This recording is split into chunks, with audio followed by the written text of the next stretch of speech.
학생들 안녕. 이번 시간에는 물의 이동과 증산작용에 대한 내용을 학습할 거예요. 여러분 프린트는 10페이지 준비해 주시면 되고요.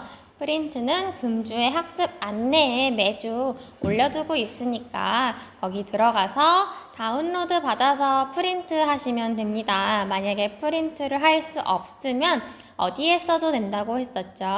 A4 용지에 깔끔하게 정리해도 된다라고 했었어요. 그러면 A4 용지든 프린트든 준비하고 다시 자리에 앉아주세요.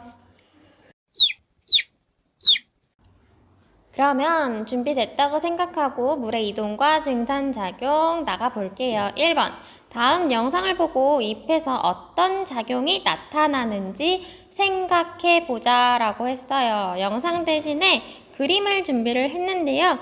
화분이 두 개가 있어요. 하나는 화분에 식물이 정상적으로 우리가 흔히 아는 모습대로 줄기에 잎이 달려있는 그런 식물이 심어져 있고요. 또 다른 화분에는 줄기는 있지만 잎을 다 똑똑 떼어놓은 줄기만 있는 잎이 하나도 없는 식물이 화분에 심어져 있어요. 그리고 그 주변을 저런 민트색, 하늘색의 비닐봉지로 이 화분을 감싸서 묶어놨어요. 그렇게 되면 이 화분이 들어있는 비닐봉지 안에 있는 물질이 밖으로 나가거나 비닐봉지 밖에 있는 물질이 안으로 들어갈 수가 없겠죠. 자, 요렇게 장치를 해두고 그런 다음에 6시간 뒤에 이 화분이 어떻게 됐을지, 화분의 변화가 있을지를 보았는데요. 자, 6시간 뒤엔 어떻게 되었냐면, 자, 어떤 변화가 있죠? 처음과 비교해보면 어떤 변화가 생겼나요? 왼쪽에 잎이 제대로 달려있는 화분에 이 봉지에 뭐가 생겼냐면 여기 하늘색의 어떤 거 물방울이 생겨 있어요. 비닐봉지에 물방울이 이렇게 맺혀 있는 것을 확인할 수가 있었어요. 자, 이 그림을 보고서 잎에서 어떤 작용이 나타나는지를 생각해 볼 건데요. 자, 잎이 있는 게 있었고, 잎이 있는 식물이 있고, 잎이 없는 식물이 있었는데요. 잎이 있는 식물은 6시간 뒤에 어떻게 변했어요? 비닐봉지에 뭐가 생겼다? 봉지에 물이 생겼다. 봉지에 물이 생겼다. 거기 네모칸 박스에다가 같이 써주면 돼요. 잎이 있는 식물은 봉지에 물이 생겼고요. 잎이 없는 식물은 어떻게 됐어요? 변화가 있어요? 없어요? 변화가 없죠. 그래서 변화 없음이라고 써주면 되겠죠. 잎이 있는 식물은 봉지에 물이 생겼고 잎이 없는 식물은 변화 없다. 그럼 이 두 개의 결과를 합쳐서 생각을 해보면 어떤 결론을 도출을 할 수 있을까? 잎이 있을 때 물이 나왔으니까 뭐를 통해서? 잎을 통해서 물이 어떻게 된다? 물이 공기 중으로 빠져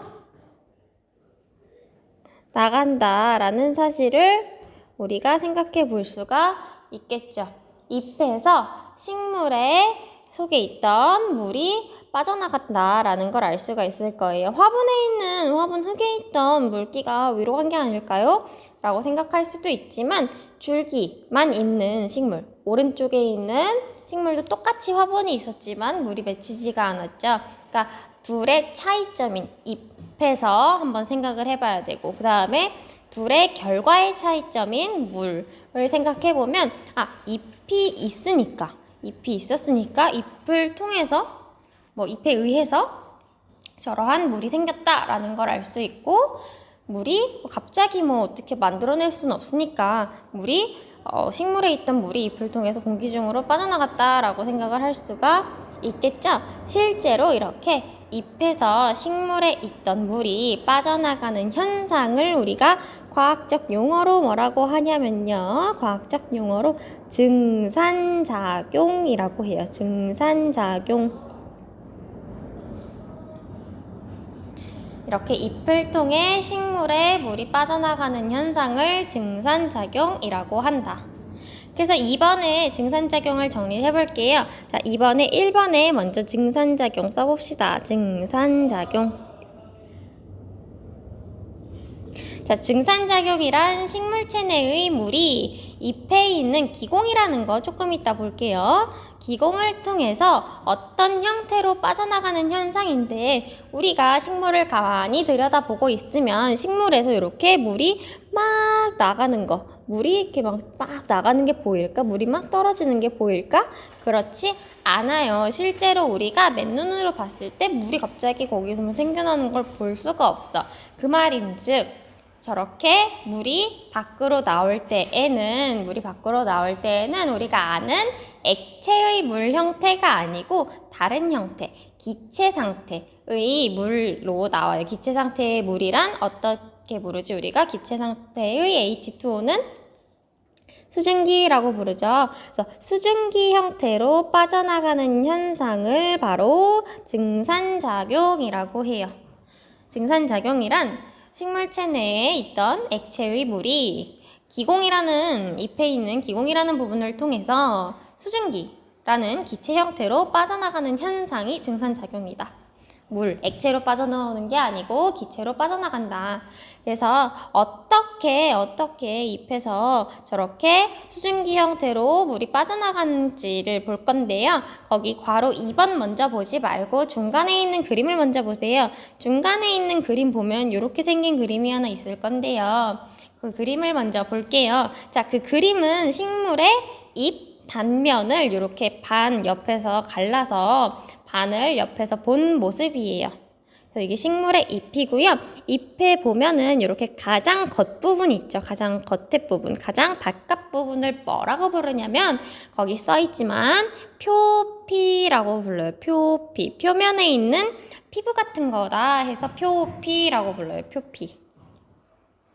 이렇게 표피 부분이 있고요. 그 안쪽에는 이렇게 빽빽하게 세포들이 모여있는 곳, 엉성하게 모여있는 곳들이 있고요. 요거에 대한 이름은 지금 다루진 않아요. 그 다음에 요 사이에 보면 여기 선생님 황토색으로 그려놓은 이런 대한민국 국기 같은 모양의 뒤집혀 있긴 하지만 그런 모양의 것이 있는데요. 요게 바로 뭐냐면 요 부분의 이름을 우리가 뭐라고 부르냐면 잎맥이라고 불러요. 잎맥.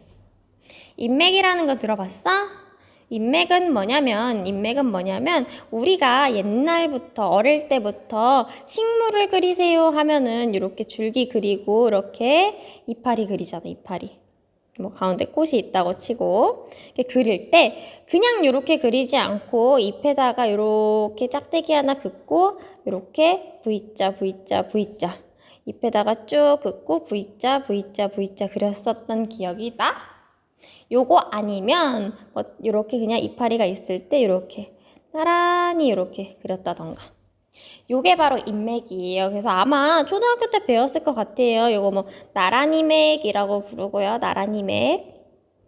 그리고 이렇게 가운데 물고기 뼈같이 그리는 거는 그물맥이라고 불렀었어요.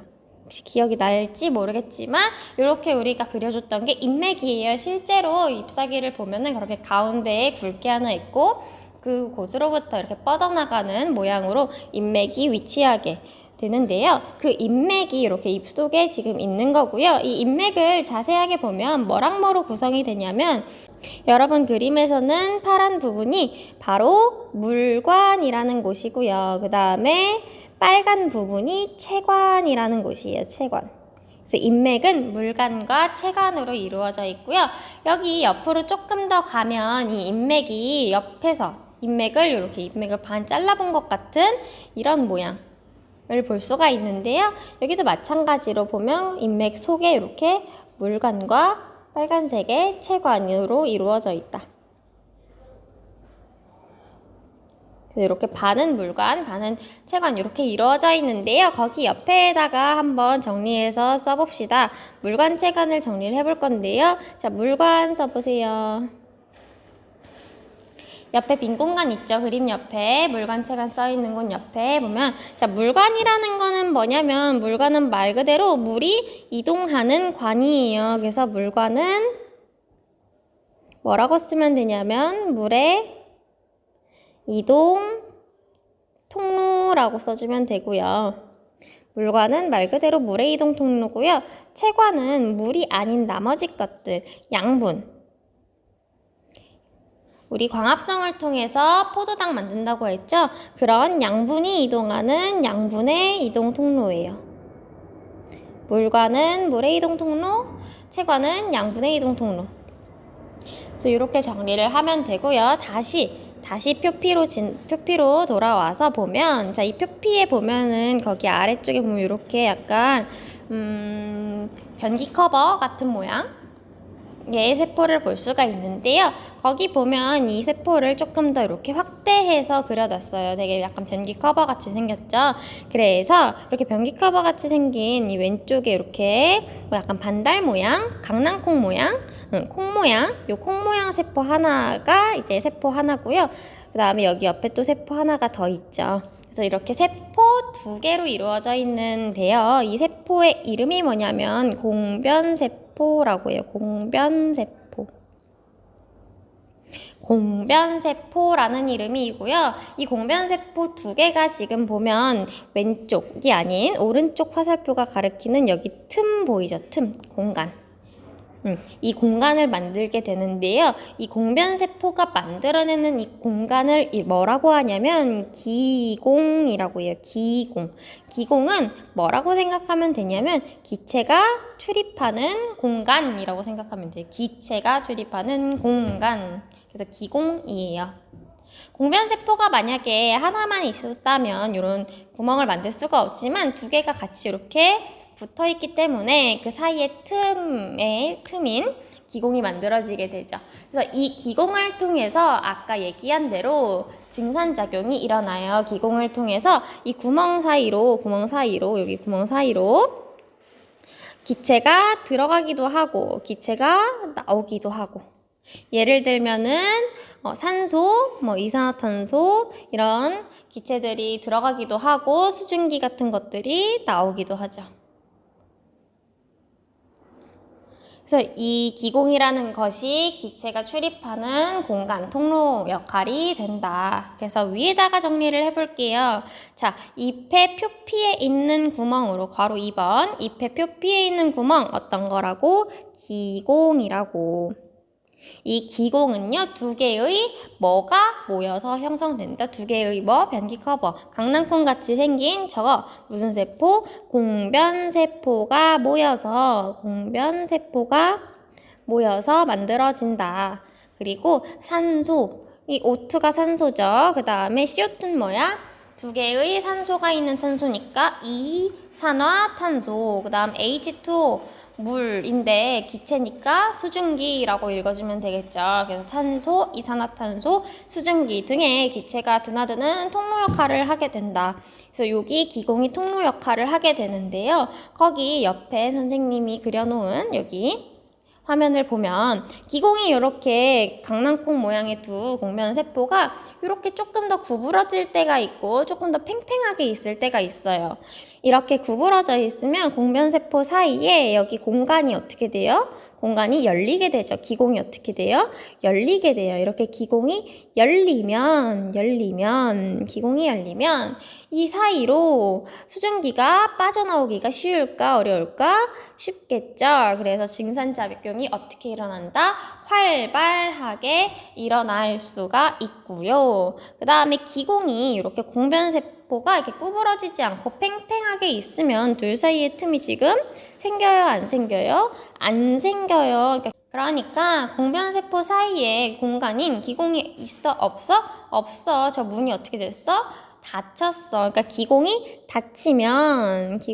닫히게 되면 문이 닫히듯이 기공이 닫히면 이 사이로 수증기가 빠져나올 수 있을까 없을까? 없겠죠. 그러니까 증산작용이 일어날 수 있다, 없다? 일어날 수 없다. 그래서 안 일어난다. 기공이 열리면 그 사이로 당연히 수증기가 빠져나올 수 있으니까 증산작용이 활발해지지만 기공이 닫히면 증산작용이 일어나지 않는다. 그래서 이렇게 열리고 닫히는 거를 열개 닫을 폐해서 개폐라고 하죠. 그래서 기공 개폐, 기공의 열고 닫음으로 우리가 증산작용을 조절할 수 있다라는 걸 알 수 있겠죠. 열려면 기공에서 수증기가 잘 빠져나오니까 활발하고 닫히면 증산작용 안 일어나고. 자, 그 다음에 4번을 보면요. 증산작용이 잘 일어나는 환경 조건을 볼 건데요. 증산작용은 식물 안에 있는 물이 무슨 형태로?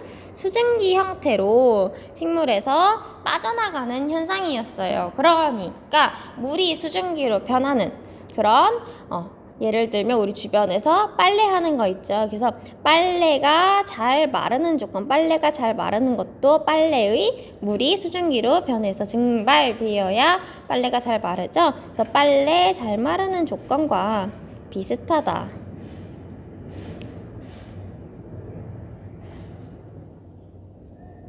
그래서 이 네 가지 조건 어쩔 때 증산작용이 잘 일어나는지를 볼 건데요. 첫 번째, 빨래가 잘 마르려면 어떻게 돼야 되지? 햇빛이 쨍쨍해야 되죠. 그래서 첫 번째, 햇빛이 어떨수록 강할수록 증산작용이 잘 일어나고요. 햇빛이 강할수록. 그리고 온도가 어때야 될까? 온도가 높을수록 더 빨래가 잘 마르겠죠. 그래서 온도가 높을수록.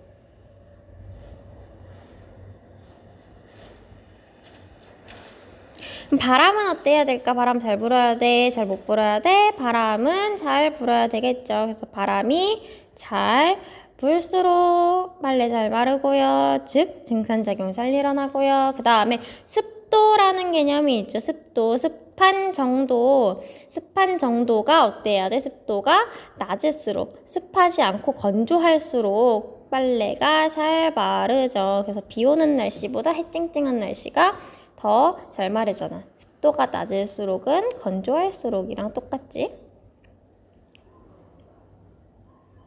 건조할수록 잘 마른다. 즉 이렇게 햇빛이 강할수록, 온도가 높을수록, 바람이 잘 불수록, 습도가 낮을수록 뭐가 잘 일어난다? 증산작용이 잘 일어나게 된다. 다음 마지막으로 증산작용과 물의 이동 볼게요. 자, 내가 이렇게 땅 속에 식물이 이렇게 심어져 있어. 그럴 때 뭐 이렇게 비가 오던 물뿌리개로 물을 뿌려주던 이렇게 비가 오건 물을 할건 물을 주면은 이 물이 어떻게 돼요? 물이 흙 속에 스며들게 되겠죠. 스며들면 그 스며든 물을 뿌리에서 어떻게 해? 뿌리에서 이렇게 다 흡수해서 식물이 먹게 되겠죠. 뿌리에서 물을 흡수해요. 그러면은 이렇게 뿌리에서 흡수한 물은 어떻게 해? 뿌리가 저장해? 그게 아니고 뿌리에서 어떻게 돼? 뿌리에서 줄기로 올라가게 되겠죠. 뿌리에서 줄기로 올라가고 거기서 끝이 아니고 줄기를 타고 쭉쭉쭉쭉쭉쭉 올라가면서 어디로 가요? 잎까지 가고 그 다음에 잎 속에 잎맥 안에 아까 물관 있다고 했죠? 그 물관을 타고 물이 잎 전체로 이렇게 뻗어 나가게 되겠죠. 그리고 여기서 끝이 아니고 아까 우리가 배웠듯이 여기 안에 있는 기공에 의해서 식물 속에 있던 물이 어떻게 돼요? 밖으로 빠져 나오게 되겠죠. 이걸 무슨 작용이라고 한다고? 증산작용이라고 한다고. 만약에 증산작용이 이렇게 일어났어. 증산작용이 일어났는데 증산작용이 일어나면 식물 안에 있던 물이 어떻게 돼? 이 부분에 있던 물이 빠져나오게 되는 거지. 그럼 이 부분은 영원히 물 없이 건조하게 말라가면서 살아야 될까? 그건 아니지. 그게 아니고 다시 줄기의 인맥에 있던 물을 이 부분으로 또 끌어올 수가 있고, 만약에 인맥에 물이 부족해지면 어디서 끌어와? 줄기에서 끌어올 수 있고, 줄기의 물도 부족해지면 어떻게 해? 줄기의 물이 부족해지면 뿌리에서 물을 다시 또 끌어오면 되고 할 수가 있겠지. 그거를 거기다가 정리해 놓은 건데요. 바로 1번 먼저 보면 식물에서 증산작용이 일어나면 잎에 있는 물이 당연히 줄어들겠지. 아까 얘기한 것처럼 이 부분이 줄어들어. 그러면은 말라 죽을 수도 있어. 이렇게 말라 죽을 수도 있는데 그렇지 않고 줄어든 물은 인맥에 안에 있는 물관이 물이 이동하는 통로라고 했었죠. 그래서 물관으로부터 계속 보충받아서 말라 죽지 않게 한다. 다음 괄호 2번. 인맥의 물관은 잎에만 있는 게 아니고 줄기를 거쳐서 뿌리까지 물이 이동할 수 있는 통로인 물관이 있으니까 물이 이동할 수 있는 곳은 어디에나 다 있는 거예요. 뿌리에서 흡수해서 뿌리 속에서 이동하지. 뿌리 속에 물관이 있고요. 그 다음에 줄기에서도 아래에서 위로 물을 올려주는 통로, 물관이 있어요. 그 다음에 잎에도 물관이 있죠. 그래서 이렇게 물관은 줄기를 거쳐 뿌리까지 연결되어 있어서 어디에서 흡수된 물이 어디까지 계속 올라가게 해줄까? 어디? 뿌리에서 흡수된 물이 거기 빈칸에 뿌리에서 흡수된 물이 어디까지 올라가게 해? 잎까지 올라가게 해. 잎까지 계속 올라간다. 즉 증산작용은 잎에서 물을 수증기 형태로 내보내는 증산작용은 뿌리에서 흡수한 물이 잎까지 뭐하게 하는 운동력이 되는 거야? 상승하게 하는 그런 원동력이 되는 거죠. 잎에서 물이 빠져나가면 그 부분을 채우기 위해 잎의 다른 부분, 인맥에 있던 물을 끌어와야 되고 그 인맥 속에 물이 부족해지는 것을 방지하기 위해 줄기에서 물을 끌어와야 되고 그 다음에 줄기에 물이 또 없어서 말라 죽는 걸 방지하기 위해 뿌리에서 물을 끌어와야 되고 이렇게 물이 아래 뿌리 쪽부터 잎 쪽까지 위쪽으로 상승하게 하는 그런 원동력이 되는 게 바로 뭐다? 증산작용이다. 그래서 오늘은 수업 여기까지 할 거고요. 오늘 한 내용 증산작용에 대해서 한 번씩 더 정리하고 그 다음 수업 들어가세요. 수고했어요.